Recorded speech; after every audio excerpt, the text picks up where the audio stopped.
அனைவருக்கும் வணக்கம். நான் உங்க Ramesh Balu, B E civil engineering and finance and marketing. நம்ம இந்த பதில எதை பத்தி பார்க்க போறோம்னா, நம்ம வாங்கக்கூடிய சேலரிக்கு இல்ல நம்ம பண்ணக்கூடிய பிசினஸ்க்கு எவ்வளோ லோன் அமௌண்ட் பேங்க்ல சாங்ஷன் பண்ணுவாங்க. அதை நம்ம எப்படி தெரிஞ்சுக்கிறது, சரிங்களா? இதை பத்தி தான் நம்ம இந்த பதிவுல பார்க்க போறோம், சரிங்களா? இப்போ ஃபார் எக்ஸாம்பிள், இப்போ ஒருத்தர் வந்து பாத்தீங்கன்னா ஒரு 50,000 சேலரி வாங்குறாரு, சரிங்களா? ஒரு கம்பெனில 50,000 சேலரி வாங்குறாரு. ஒரு வீடு வாங்குறதுக்காக ஒரு பேங்க்ல லோன் அப்ரோச் பண்றாரு. அவரோட ரேட் ஆஃப் இன்ட்ரெஸ்ட் அவங்க பேங்க் என்ன கொடுக்குறாங்கன்னா 8% ரேட் ஆஃப் இன்ட்ரெஸ்ட் கொடுக்குறாங்க, சரிங்களா? ஸோ இப்போ இந்த சினாரியோல அவருக்கு பேங்க் சைட்ல இருந்து எப்படி எலிஜிபிலிட்டி ஒர்க் அவுட் பண்ணி அவருக்கு எவ்வளோ லோன் அமௌண்ட் சாங்ஷன் கொடுக்க போறாங்கன்ட்டு பார்க்கலாம். ஃபார் எக்ஸாம்பிள், இப்போ நான் 50,000 வாங்குறேன், சரிங்களா? ஒரு ஒரு கிரெடிட் மேனேஜரும் அந்தந்த பேங்க்குக்கு ஃபாயர் சொல்லிட்டு ஒன்று வச்சிருக்காங்க. ஃபாயர்னா fixed obligation to income ratio, சரிங்களா? அந்த ஃபாயர்ன்றது ஒரு ஒரு பேங்க் பொறுத்து கஸ்டமரோட சேலரி பொறுத்து மாறும். மேக்ஸிமம் வந்து பார்த்தீங்கன்னா 50லேருந்து 70 வரையும் அந்த ஃபாயர் ரேஷியோன்றது போவாங்க.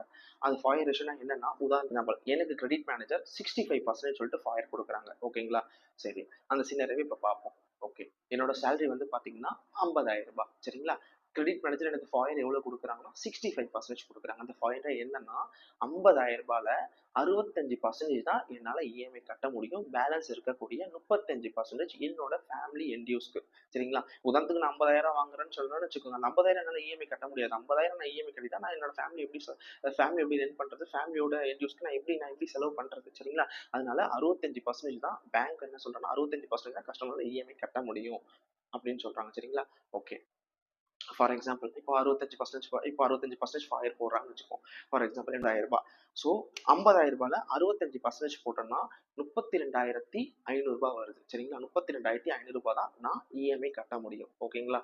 ஸோ அதே மாதிரி எனக்கு இன்ட்ரெஸ்ட் எவ்வளோ சொன்னாங்க, 8 இயர்ஸ் சொன்னாங்க. ஸோ நான் பேங்க் கிட்ட கேட்குறேன், எனக்கு கட்டக்கூடிய மாதத்தவணை வந்து பார்த்தீங்கன்னா, அதாவது இஎம்ஐ டென்யூர் வந்து பார்த்தீங்கன்னா 10 வருஷம் போட்டால் போதும். அதாவது 120 மாதம் போட்டால் போதும். ஸோ அப்போ என்ன பண்ணுவாங்கன்னா, எனக்கு ஃபாயர் எவ்வளோ வந்திருக்கு, 65% எவ்வளோ வந்திருக்கு, 32,500 ரூபாய். ஸோ அப்போ அவங்க பர் லேக் இஎம்ஐ கால்குலேட் பண்ணுவாங்க. பர் லேக் இஎம்ஐ என்னன்னா 1,00,000க்கு எவ்வளோ வட்டின்னு கால்குலேட் பண்ணுவாங்க. ஸோ 1,00,000க்கு வட்டி எவ்வளோ, நான் வாங்கக்கூடிய இன்ட்ரெஸ்ட் எனக்கு எவ்வளோ கொடுத்துருக்காங்க, home loan rate of interest 8% கொடுத்துருக்காங்க. அப்போ பர் லேக் 1,00,000க்கு 8% டென்யூர் எவ்வளோ, 120 மாதம், அதாவது 10 வருஷம். 10 வருஷம் நம்மளுக்கு போட்டோம்னா நமக்கு எவ்வளோ வரும்னா பர் லேக் இஎம்ஐ 1,213 வரும், சரிங்களா? 1,213 வந்துருச்சுங்களா?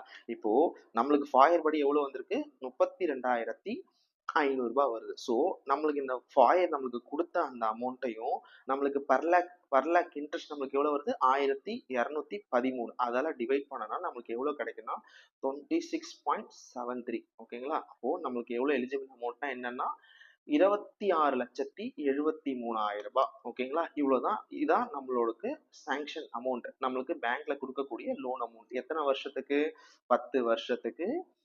10 வருஷத்துக்கு. நெக்ஸ்ட் வந்து பாத்தீங்கன்னா எத்தனை வருஷம், 10 வருஷம், ரேட் ஆஃப் இன்ட்ரெஸ்ட் 8%, சரிங்களா? எனக்கு எவ்வளவு கிடைக்கும், 26,73,000 கிடைக்கும். இன்கேஸ் நான் 10 வருஷத்துக்கு இன்கேஸ் நான் வந்து பாத்தீங்கன்னா 10 வருஷத்துக்கு பதில் எனக்கு 20 வருஷத்துக்கு கொடுங்கன்னா, ஸோ அதுக்கேற்ற மாதிரி என்னோட லோன் அமௌண்ட் இன்க்ரீஸ் ஆகும், சரிங்களா? இவ்வளவுதாங்க, சிம்பிளுங்க. இதுதான் வந்து பாத்தீங்கன்னா நம்மளோட இன்கம் வருமானத்துக்கு நம்மளே கால்குலேட் பண்ணி ஈஸியா தெரிஞ்சுக்கலாம் எவ்வளவு நம்மளுக்கு பேங்க்குக்கு போனா லோன் கொடுப்பாங்க, எவ்வளவு நம்மளுக்கு சாங்ஷன் ஆகும்ட்டு. கண்டிப்பா இந்த வீடியோ உங்களுக்கு பயனுள்ளதா இருக்கும்னு நான் நினைக்கிறேன். அப்படி இந்த வீடியோ பயனுள்ளதா இருந்ததுன்னா கமெண்ட் செக்ஷன்ல கமெண்ட் பண்ணுங்க, லைக் பண்ணுங்க, சப்ஸ்கிரைப் பண்ணுங்க. இதே மாதிரி அடுத்த ஒரு நல்ல பதிவுல மீண்டும் உங்களை சந்திக்கிறேன்.